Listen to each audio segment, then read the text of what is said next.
r/AskReddit. People no longer bound by their non-disclosure agreements. What can you now disclose? The cake/cupcake shop I used to work for claimed everything was homemade, but used Pillsbury cake mix as a base.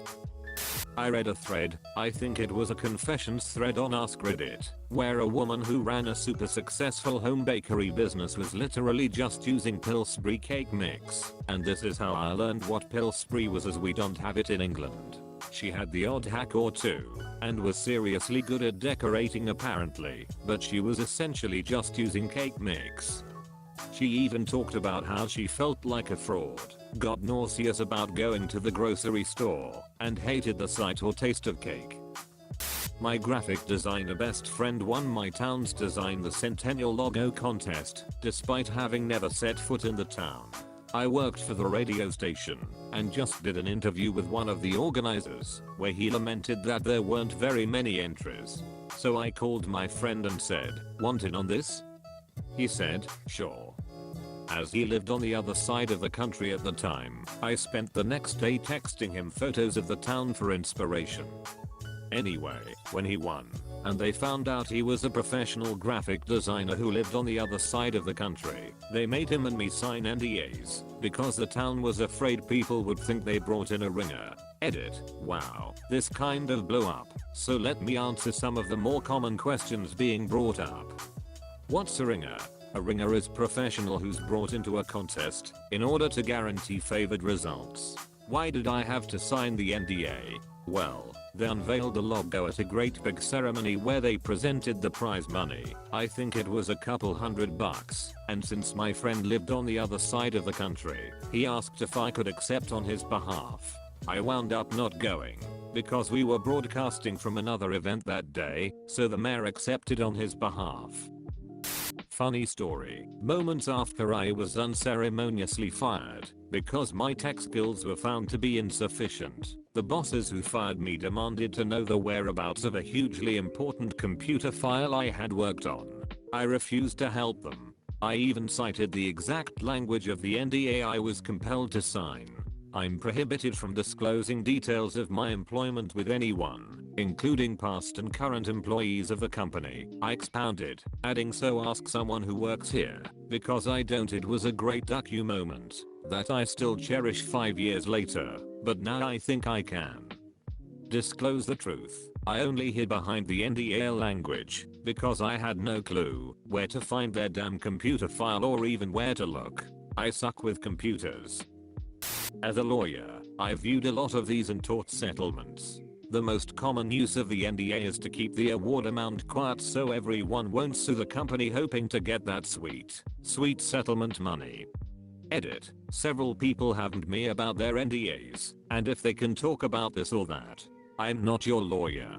I don't give legal advice to non-clients. You shouldn't take legal advice from strangers on Reddit. But it's called a settlement, because you settled the matter. SMH. As a lawyer who represents plaintiffs that sign these settlements, I say over and over, do not go post this on Facebook. Don't tell your friends. Just say that it's resolved, and you were happy with the outcome. Inevitably a week later I'll get an email from defense counsel with my client's Facebook link on some group we did at guys. Just got $. Edit. Lol, wow. Biggest karma post of my life. To answer the question, then what? In a general answer, it entirely depends on the settlement agreement. Maybe in the corporate world the settlement has to be returned, and the release of claims stands. There's a lot examples of losing a settlement agreement. But for our agreements, it would just nullify the agreement and put everyone back to square one, which would then likely settle again. So I just have to reach out my client, chew them out to remove everything, and then send a follow-up to defense counsel assuring them that it's not going to happen again. I dug up some ancient bones, gold, and Mycenaean tombs. I was bound by an NDA until the institution who ran the archaeological dig could publish the data. You can read about it here. Edit to add, I'm a classics student, not the one running the whole dig, but my role in it was very much legal and official law. We knew to dig there, because there was another tomb next to it, and it's located near a big Mycenaean Bronze Age palace. I only dug there for one summer, but it was a blast. If you're interested in archaeology, you should see if there are any local groups that you can volunteer with. I used to do data analysis of revenue management for some big companies. Many companies have no clue about their data or their revenue streams. I'm talking several $1 million of revenue disappearing in the pipeline and no one knowing what happened with it, or even caring really. There were multiple times I had to inform clients that we had huge gaps in their costs and we needed to find the missing numbers somewhere in order to make our final reports correct, and was met with the paraphrased reply, just sprinkle the missing costs over the existing one. We just want the final total to be correct. All the companies cared about if the amount of money they have at the end of the year is higher than at the beginning, and anything that happens in between is inconsequential. I objected at first to my bosses, saying that what we were doing was incorrect, but they said to just do as the client said. In the end, I got disillusioned, and whenever our clients came with requests that made no mathematical or logical sense, I'd just execute as requested, and let their analysts figure out later that the analysis they paid 6 figures for was basically nonsense. I didn't care, because I had documentation of all their requests and my objections, which were thoroughly ignored. I had a few cases where clients came back disgruntled several months down the line after some in-house analyst had done a deep dive of their data and came up with objections that I had pointed out months before. I'd usually dig up the relevant emails and clear my name. My choice of action was to tell them to pound sand, but my bosses always bent over backwards for clients, so we'd have to do the cleanup I anticipated.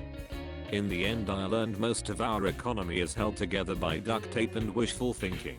At most 10% of people working at big companies are competent and carry the bulk of the work, and rarely are the competent ones the ones in charge. Edit. I want to clarify something for everyone who's talking about embezzlement and people lining their pockets. I can assure you that in the data I was working on, this was very unlikely. The money streams I was analyzing went to other companies as costs, so if they had literally disappeared, someone would notice. This missing money was really just a case of utter incompetence. People just too lazy or stupid to properly keep track of what goes where. I'm sure that if we got all the data from partnering companies, we would eventually be able to track everything precisely. We were unfortunately limited to whatever data our clients provided, and we would rarely get data from other companies as they are quite privy about sharing it with third parties. This rant was not about corruption but rather incompetence. I mean, to be fair, I'm talking some really big companies here. One of our clients was Coca-Cola, for example. I'm not afraid to mention them as they were one of the few clients that really had their shit together. Their data was usually pretty on point and they were extremely thorough. These big name companies make bank, but many of them had absolutely no clue where that bank was coming from. The key account managers just cared that their totals were good.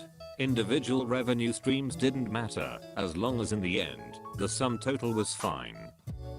Well, this is already public knowledge, and they forgot to have me sign an NDA anyway, but Savannah College of Art and Design's Ombudsman Sophia Bagnally, the independent person who's supposed to represent students in cases of unfair treatment by the school, married one of the school's vice presidents too, and is now Sophia Aletto.